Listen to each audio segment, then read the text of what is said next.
Etika bisnis adalah acuan bagi perusahaan dalam melakukan kegiatan usahanya, termasuk dalam berinteraksi dengan para pemangku kepentingan.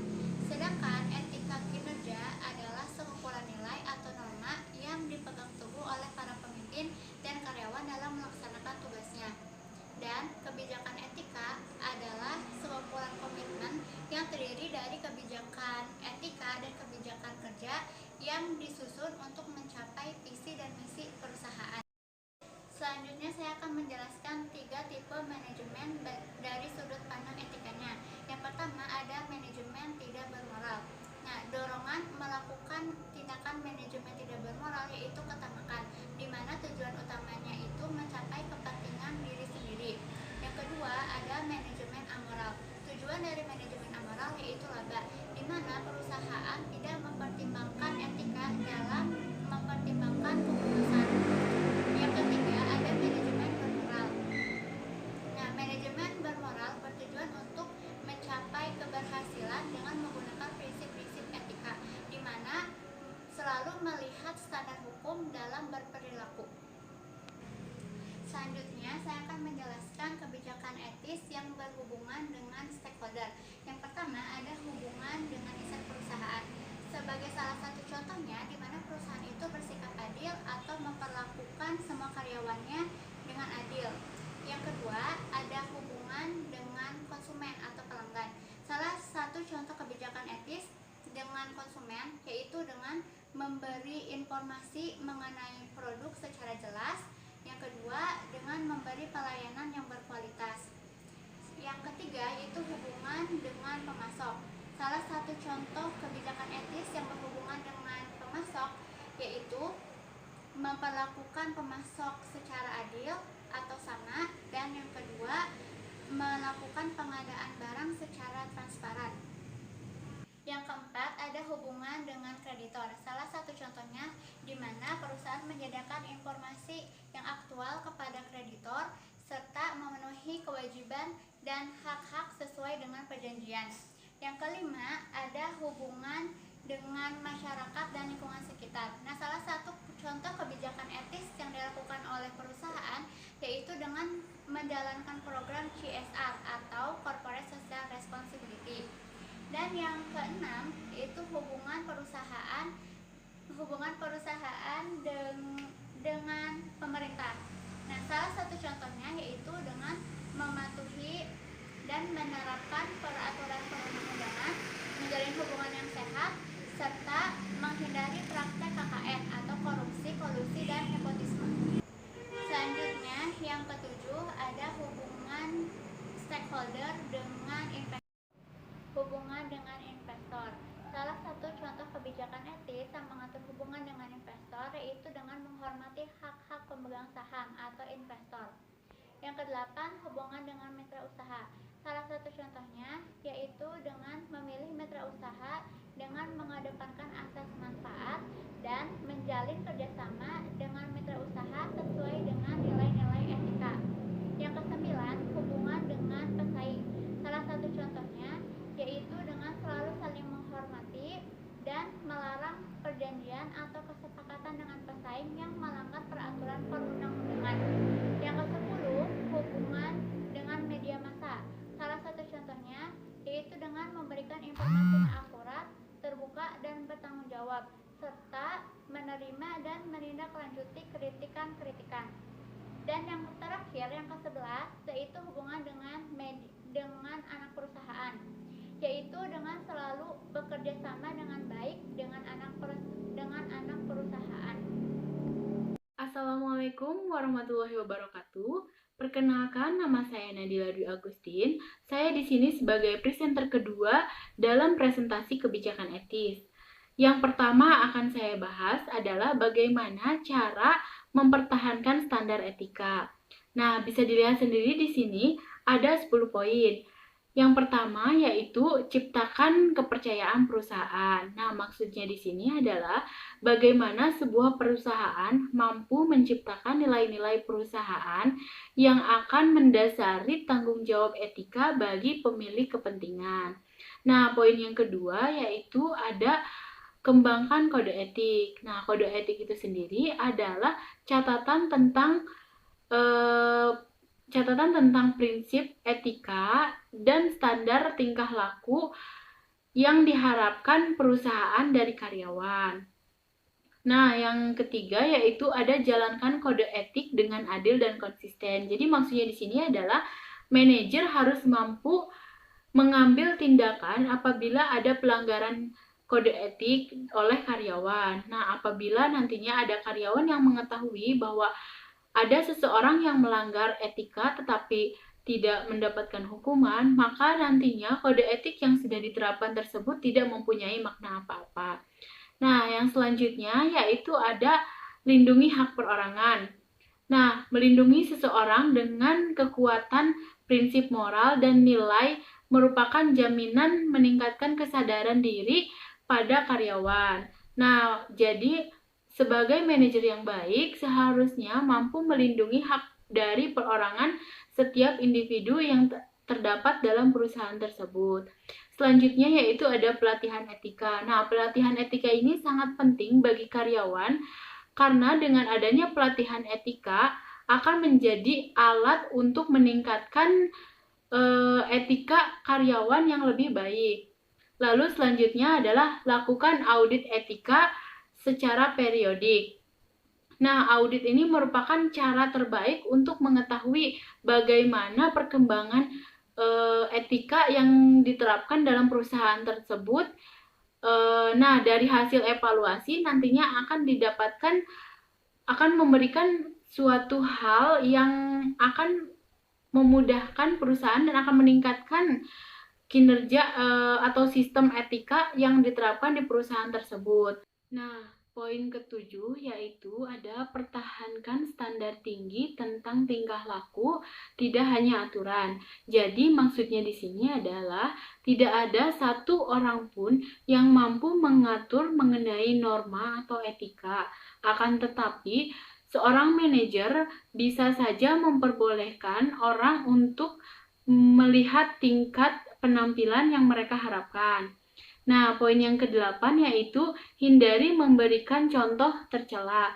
Nah, sebagai atasan yang baik harus mampu memberikan contoh etika atau perilaku yang terpuji terhadap bawahannya.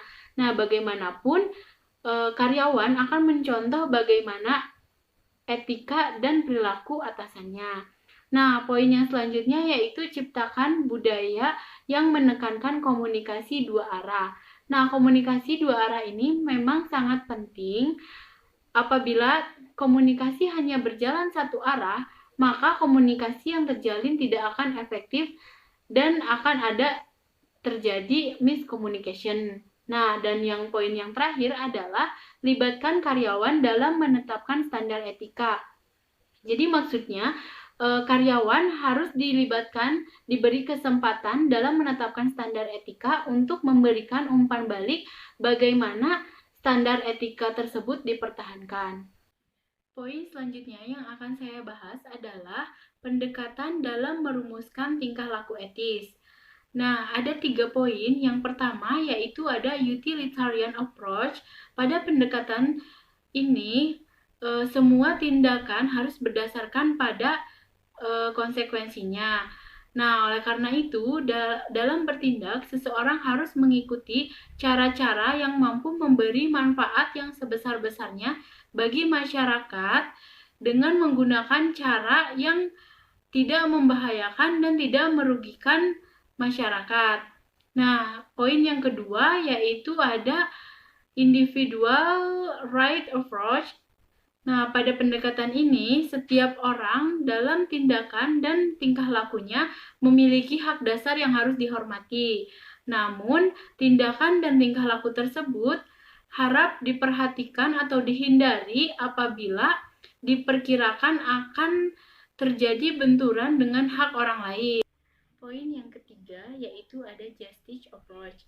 Nah, pada pendekatan ini, para pembuat keputusan memiliki kedudukan yang sama dan bertindak adil dalam memberikan pelayanan terhadap pelanggan, baik secara perseorangan maupun secara kelompok. Poin terakhir yang akan saya bahas adalah hubungan kebijakan etis dengan tanggung jawab perusahaan. Nah, kebijakan etis dibuat oleh perusahaan sebagai acuan dalam bertindak di dalam perusahaan, baik di lingkungan internal perusahaan maupun di lingkungan eksternal perusahaan. Ada beberapa poin dalam tanggung jawab perusahaan. Yang pertama yaitu tanggung jawab terhadap lingkungan. Artinya, perusahaan harus menjaga, melestarikan dan lingkungan di sekitar dengan cara seperti tidak membuang limbah yang mencemari lingkungan, lalu berusaha untuk mendaur ulang limbah yang dihasilkan. Poin yang kedua yaitu tanggung jawab terhadap karyawan. Contohnya seperti memberi kepercayaan kepada karyawan, terus meminta input dari karyawan, lalu menghormati dan menghargai pendapat dari karyawan. Lalu poin yang ketiga yaitu ada tanggung jawab terhadap pelanggan. Nah, di sini perusahaan bisa memberikan tanggung jawab tersebut seperti memberikan barang dan jasa yang berkualitas, lalu memberikan harga pokok dari barang dan jasa dengan adil dan wajar sesuai dengan kualitas dari produk tersebut. Lalu poin yang keempat yaitu tanggung jawab terhadap investor. Nah, perusahaan harus menyediakan pengembalian investasi yang menarik bagi investor seperti memaksimalkan laba yang dihasilkan. Nah, selain itu, perusahaan juga bertanggung jawab untuk melaporkan kinerja keuntungan kepada investor. Dan poin yang terakhir yaitu tanggung jawab terhadap masyarakat seperti menciptakan lapangan pekerjaan, memberikan kesehatan, serta berkontribusi terhadap masyarakat di sekitar dengan menggunakan program CSR. Perkenalkan, nama saya Adi Sadewu. Saya akan melanjutkan presentasi dari Nadila. Contoh kasus pelanggaran etika bisnis oleh Oreo PT Nabisco. Dijilat, diputer, lalu dicelupin. Itulah sepenggalan kata yang selalu masyarakat dengar dari salah satu perusahaan biskuit ternama, Club Indonesia Oreo, sekitar 2 tahun yang lalu. Dalam perusahaan modern, tanggung jawab atas tindakan perusahaan sering didistribusikan kepada sejumlah pihak yang bekerja sama. Tindakan perusahaan biasanya terdiri atas tindakan atau kelalaian orang-orang berbeda yang bekerja sama sehingga tindakan atau kelalaian mereka bersama-sama menghasilkan tindakan perusahaan. Kita mengetahui bahwa etika bisnis merupakan studi yang dikhususkan mengenai moral yang benar dan salah.